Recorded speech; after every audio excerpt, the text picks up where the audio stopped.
Hello and welcome back. This is Transmedia Storytelling from Mythology to Marvel, Lecture 3, Unique Franchise Characteristics. So, these are those things that make these kind of vast worlds sufficiently differentiated from each other, right? So if you're going to be building a world that is designed to be um, if it's really successful, a giant cultural touchstone, the size of something like Star Wars, Star Trek, the Marvel Cinematic Universe, and so on, you better figure out what it is that makes yours special and what it is that's going to make yours immediately recognizable as its own thing, right? So, in other words, unique franchise characteristics are those attributes which make all components of a vast transmedia franchise recognizably related. Basically, it's like this, right? So, Hollywood shorthand, the idea of an X plus Y, right? Usually, if somebody's trying to give an elevator pitch for something, they would try and boil it down to its most concise possible form. So, if I were to be pitching Star Wars, I might say it is a space opera plus swords and sorcery, right? If you think about the use of the Force is very much like magic. If you think about the lightsabers are obviously like swords. Therefore, Star Wars is kind of like a sci-fi Knights of the Round Table kind of story.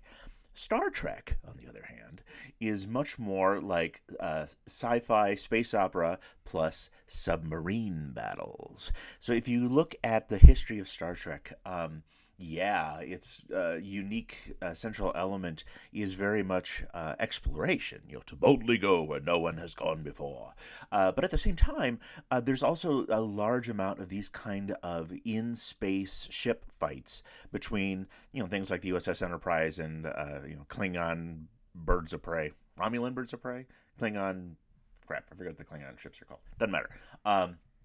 But if you look at those kinds of space ship fights, in contrast that to those that happen in Star Wars, Star Wars' fights are much more inspired by footage of World War II dogfights, right? If you go back and you look at the history of Star Wars, Lucas is on record as saying that he was looking at these World War II fights between like the Red Baron and the Allied plane forces, I guess, that would be doing those kinds of very fast, rapid maneuvers around each other that you see at the Death Star trench fight at the end of the first Star Wars movie, versus what you have in Star Trek, which is much more like the ships fighting in Pirates of the Caribbean.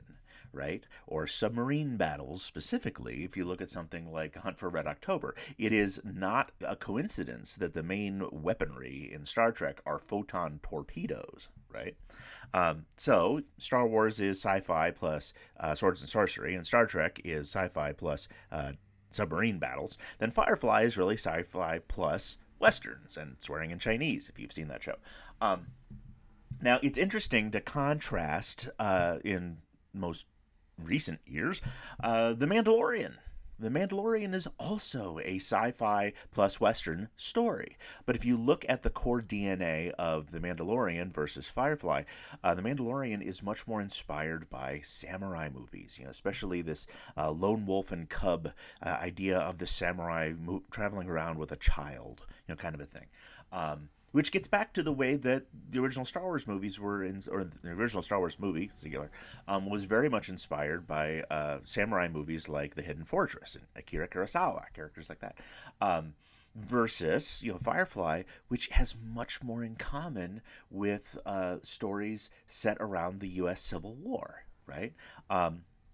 So those kinds of unique DNA elements of these things make each of them recognizable. So if I had a story that was set in Firefly and a story that was in the world of The Mandalorian, and I stripped those logos off of both of them, they'd still be recognizable as either The Mandalorian and Firefly, and they wouldn't be confused with each other because they're sufficiently differentiated. Now, that same exercise applies across a broad range of stuff, right? So the core unique franchise characteristics of Star Wars are there if you're talking about the movies, if you're talking about the cartoons, even when you're talking about satire. And we'll come back to this in a little bit, but satire is a remarkable way to condense down or to distill down a franchise into its most clear, unique franchise characteristics. Because even when you have something as bizarre as Robot Chicken, those elements of Star Wars that still make it recognizable as Star Wars are very much the unique franchise characteristics of that world. Now, if you have your unique franchise characteristics sufficiently well developed, then that means you can do something called multiplicity. And we'll come back to this later on in the module. But really, multiplicity is this idea that you can have multiple versions of the same story world existing in the marketplace, right? Whether that's completely simultaneously or offset by a couple of years, and to have those different versions of the thing each be recognizable as different versions of that thing, and not getting them confused, right? So if you look at a traditional Hollywood pitch, right? It is frequently referred to as a four-quadrant model, right? So if you were trying to pitch some giant story world to some giant game publisher or movie developer, one of the things that they'd ask for, perhaps, is a four-quadrant property. So you wonder, what the hell is a four-quadrant property? Four quadrants are real easy, right? It's male, female, young, old. This is in no way, shape, or form meant to represent, the importance of men over women that could be equally, flip-flopped. The point is, being able to craft this kind of four-quadrant model and then plot these different versions of that story world as to where their dominant audience lies, right? So, traditional Superman comics now appeal to older guys, right? The kind of younger quote-unquote animated adventures like you see in the Superman adventures here, they tend to gravitate more towards younger boys. The Smallville, right, which was targeted mostly at tween women when it first ran on the WB network, as evidenced by the main marketing image being Tom Welling in his washboard abs, versus Lois and Clark, The New Adventures of Superman, which is targeted more towards older women, right, because that particular show was specifically about the romance and the relationships between Lois and Clark, with all the superhero stuff kind of set to the side. It is yet to be determined precisely where on this quadrant model the new show, Superman and Lois, which is coming out from the damn it, the WB here this fall. No, not the WB, the CW. Sorry, I'm old. They're coming out from the CW this fall. Now, where you get big Hollywood tentpole movies tends to fall right smack dab in the middle, right? Because the budgets for those things are so extraordinarily huge and so extravagant that they want to try and appeal to as many people as humanly possible. So when you have something like Man of Steel, it is designed to appeal specifically to the center of that four-quadrant property. Now, when you start looking at this kind of an approach and you start saying, okay, well, what is it that makes this thing recognizable as itself, right? That kind of exercise is very much a play in something like The Legend of Zelda. We have all kinds of different games based on The Legend of Zelda at this point. Breath of the Wild was a very more like adult, kind of take on that franchise. Spirit Tracks was, of all things, a railroad simulator, but it was still recognizably Zelda, right? So when you have these kinds of game experiences that are that disparate, then you have to start to kind of question, what is it that makes Zelda Zelda? Or in other words, what is that kind of Zelda-ness that makes each of these things recognizable? So, again, getting back to this notion of satire, that same thing exists in the Lego games, right? So each of these Lego games has two different sets of unique franchise characteristics associated with them. The first of those unique franchise characteristics that they lifted out of whatever property it is that they're adapting, right? So when you see something like Lego Batman, the things that they ported over from Batman in order to make this a Lego Batman game are those things that make Batman Batman, right? So you have Batman, you have the cowl, you have the silhouette, you have the logo, you have the signal up in the sky, you have the batarangs, you have the Batmobile, you have Robin, you have all these different things that very clearly make Batman Batman. At the same time, you also have all these unique franchise characteristics that make Lego Lego, right? So each of these games share a kind of basic game mechanics and a kind of base level silliness, that they are very clearly designed to appeal to a broad family market, and that those core mechanics of uh, construction and deconstruction, right? Of putting things together, with Legos in that world, and then breaking them back apart again in order to get studs, which is what you use as currency in these games. Um, that's what makes Lego games recognizable as Lego games. So, if you are looking for a way to sort of distill down what a franchise might have as its unique franchise characteristics, especially if you're going through the exercise of trying to compare this idea that you've got, versus the 1,000-pound gorillas out in the market space, because that's really what you need to do, is to say, all right, I'm going to make a sci-fi story. How is my sci-fi story going to be different from Star Wars, Star Trek, or Firefly?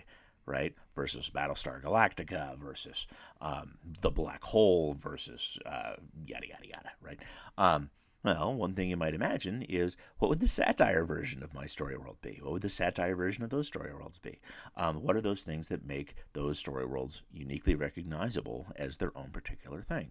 Now, this kind of exercise, if it's not done well and sufficiently upfront, can lead into major problems. So when Crystal Dynamics was originally producing Tomb Raider, right? Tomb Raider was very much a lift of Indiana Jones. And Indiana Jones himself was a lift of the kind of action adventure serials that you would get, back in the 30s and 40s. Indiana Jones is very clearly inspired by things like Tarzan, or nuts, the guy that Sean Connery played in League of Extraordinary Gentlemen. It'll come to me. Don't worry about it. But that idea that the Crystal Dynamics basically wanted to make an Indiana Jones style video game, but they didn't want to pony up for the license to Indiana Jones. At some point, somebody in some room sat down and was like, okay, well, we're going to make this game for a bunch of 12-year-old dudes. What do 12-year-old dudes like to watch? They like to watch bouncing boobs, and they like to watch bouncing butts. So we're going to create this action-adventure heroine that's going to run through this world, and because we're positioning the camera in the game behind her, those little dudes are not going to complain because they're watching, this super unrealistic woman's butt, be bouncing around as she's, going down in all these tombs and things. So when then they had to return and try to make a Tomb Raider movie, right? They were kind of in a pickle, because then the question becomes, okay, well, how are we going to make a movie based on Lara Croft, the Tomb Raider, that doesn't just feel like a cheap Indiana Jones movie? And I would argue they didn't do a very good job of it. The more recent Lara Croft movies with Alicia Vikander are much better, because, good lord, 10 years ago, Rhianna Pratchett, who was the daughter of Terry Pratchett, who's one of the best-selling fantasy and pop fiction authors in the world, they brought her on to kind of reimagine what Lara Croft Tomb Raider was, and they wound up repositioning that story world into still an action adventure, raiding tombs thing, because you can't have a Tomb Raider without raiding tombs. But it became much more of a story about a woman living with PTSD, and what it would, and to create a story that is much more realistic, and in many ways reflective of although it anticipated it, the kind of Me Too movement in culture. So those new movies with Alicia Vikander are much more culturally resonant, and I would argue that they're much more powerful than the original movies with Angelina Jolie. But I digress. The point here is that when this happened again, when Sony and their developer Naughty Dog decided that they wanted to produce an action-adventure game that was very much like Indiana Jones, that's where Uncharted came from. And Uncharted has a very Indiana Jones style character with Nathan Drake there in the beginning, running around with sort of his best friend Sully, right? Although it's really Nathan Drake that's doing all the running, jumping, shooting, and whatnot, and raiding of tombs.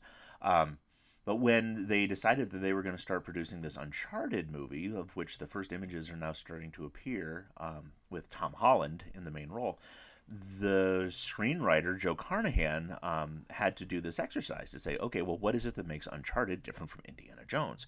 And what he landed on was the way that Indy is much more of a solitary character versus, Nathan Drake running around Sully.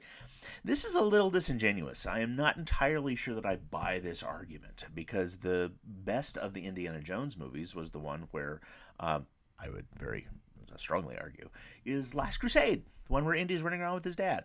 And even in the earlier movies, it's the relationships that that Indy has with Marion or Sully.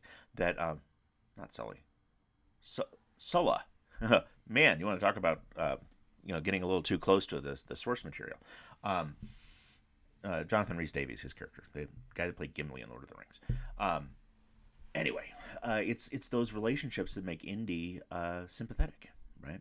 So this argument that what makes Uncharted special is that buddy road movie kind of a thing, it doesn't really hold water, right?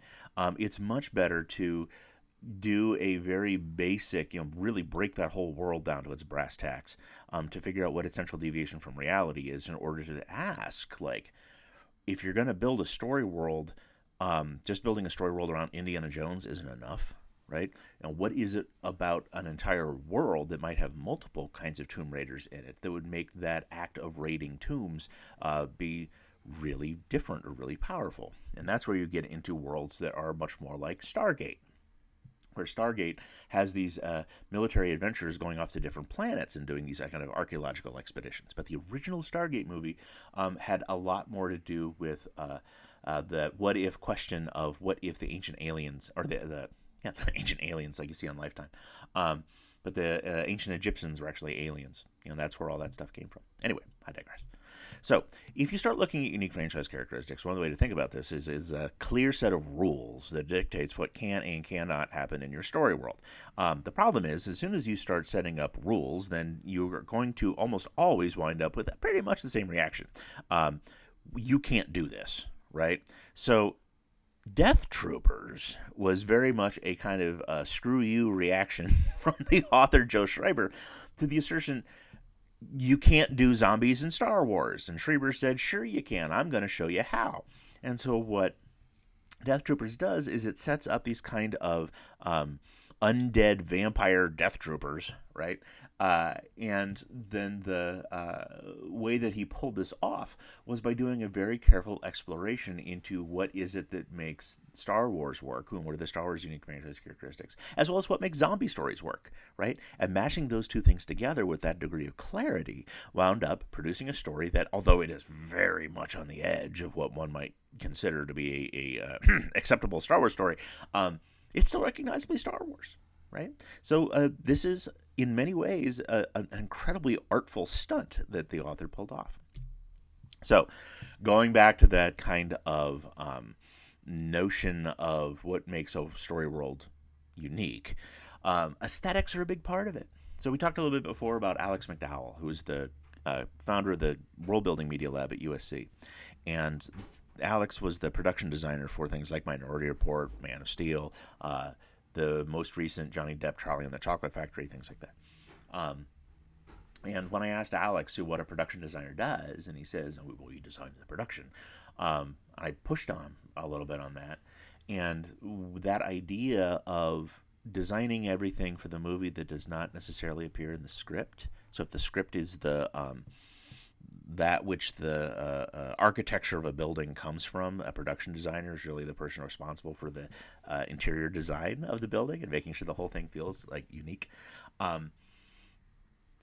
What Alex pointed out, or the kind of aha moment with that, is that there's a significant amount of storytelling that goes into just the way that the movie looks, right? That the way that all the pieces of that world fit together. And we'll come back to this in the next lecture, world-centric narrative design.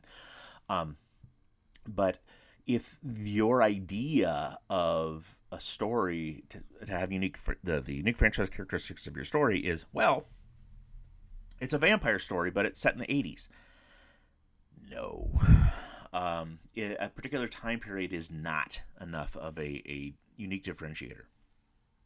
For starters, most of the big vampire related story worlds do have, or in some way, shape, or form will get to, a story that has vampires in the 80s, right? I mean, it's not enough of a unique idea to build an entire story world off of, unless your vampires operate in some way that is really keenly different, or unless your riff on it that has less to do with the ridiculous outfits and neon signage and stuff of the 80s, and has more to do with a critique of the kind of extreme capitalism of the 1980s, then you're kind of getting there. But really, what you want to do, if you're going to try and do a vampire story differently, is to look to things like The Strain by Guillermo del Toro and Chuck Hogan, where a large part of what made that world different was the different mechanics of vampirism, right? Where the vampires in that world, their jaws would unhinge, and this very nasty sort of, almost a lamprey eel sort of thing, juts out of their mouth. So instead of having to sink their teeth into you in order to drain you, they could do it from across the room, which was all kinds of spooky. Anyway, but that idea of getting to the heart of what makes your world special, if you can extend that out to the aesthetics of that world, the aesthetics are not enough to be separate and special. But once you figure out what that unique thing is, if you can put it into a very distinct and recognizable aesthetic, then having each part of that world be recognizably part of the same becomes a hell of a lot easier. So this is incredibly apparent in the Aliens franchise, right? So the smartest thing that they did when they produced Aliens, or Alien, I suppose the first one, was to hire the artist H.R. Geiger as the production designer on that movie. And it was Geiger's vision for these weird biomechanical alien things. You're never quite sure if this thing is alive or if it's some kind of a robot or a machine or what this thing is, that really got into the central weirdness or the alienness of these aliens. And so that kind of aesthetic is very apparent in the bizarre head helmet thing of the central aliens, but it's also apparent in the outfits and the design of the pilots, right? So it is in no way, shape, or form clear where the pilot ends and the ship begins in this kind of a design. And that is very, very, especially for the time, resonant with the kind of fear of encroaching technology that people had, back in that age, and we arguably still do. But that idea as to where, what makes us human and what happens when we lose that. Do we bleed into our machines? Do the machines take over? Do we become, animalistic? What does that mean? To have the aliens and the pilots exist as this sort of bizarre mix of both animal and machine, which are the two, I would argue, opposing poles of what non-human is in our world. Plants are probably a third one, but you get the idea, right? That's what made the world of Alien feel very, very alien. Now, the other way of looking at the aesthetic of the Aliens franchise is figuring out what the human ships looked like and what it felt like to be a human in that world. The world of Alien is very distinctly different from the world of Star Wars. Both of them are dirty. They are very lived in, right? But the world of Star Wars is just kind of, overall gritty. But the world of Alien, at least in the initial movie, it's very much this kind of space miner, sort of a thing, right? So they're going around in space, they're doing this dirty kind of work, and that aesthetic extends to the sort of industrial approach that you see in the rest of the ship. The ship feels very much like an oil derrick, right? Or what you might feel inside of a submarine or inside of an oil rig. The spaces are cramped until you get into the big chambers in the back, but those kind of octagonal doors, the 45-degree angles, the shapes of these things, you can see this as an emergent aesthetic that is all its own. So that the interior of the ship very much feels of a piece across the whole thing. Once you start getting into the Space Marines, that is a continuation of that approach, right? So in Aliens, when the Space Marines show up, they're still grim and gritty. They are not like, noble and refined like Jedi Knights. This is, game over, man, kind of a militaristic kind of an attitude. When these things started getting strange was when Fox came back to do more Alien movies back in the late 90s, early 2000s. So when Prometheus came out, and Ridley Scott came back to do Prometheus, they continued on as an evolution of that aesthetic that Giger designed, right?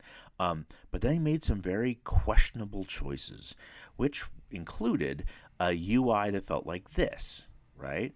So this is very strange when it comes to like a world of Alien. Even though Prometheus was designed to be a prequel to the Alien movies, this did not feel in any way, shape, or form plausible in the kind of day and age on the time of the original movies, even given that this is a much more, Alien UX, right? So when you have, these kinds of scenes and those kinds of spacesuits, there's this disconnect. The aesthetic of Prometheus is not the same aesthetic as those of the original Alien movies. And so even though they're supposed to take place in the same universe, they're part of the same franchise, they do not feel sufficiently connected together, right?